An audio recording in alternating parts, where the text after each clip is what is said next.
Kasabar le siat hanya ino siat dekkah akan katubit dalam perut mak.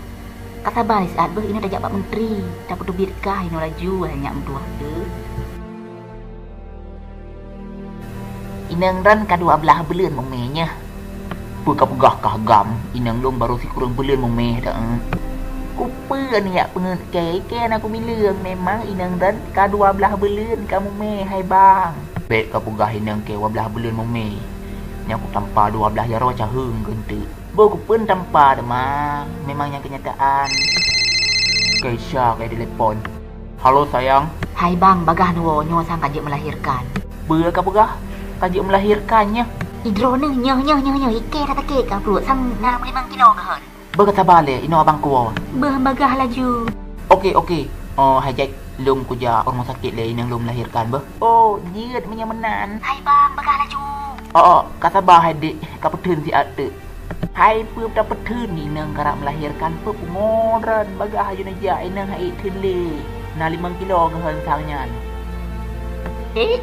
Kasabah si atnya ambek kat trom-trom perut mak. Mak getak sakit ka nyoba mengandung ngetak.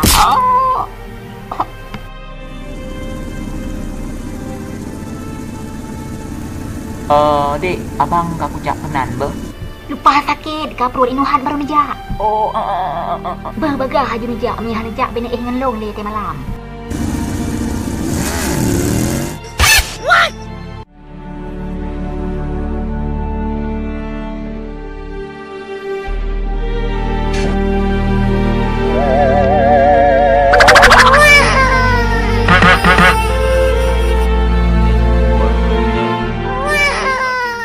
Dek kamu le hanya kupirit boleh ya gendu.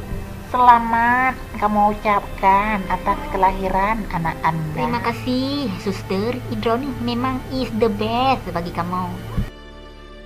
Terima kasih nanteng. Peng na 10 juta. Kupa peng 10 juta. Na bantu gop tu hana riat 10 juta.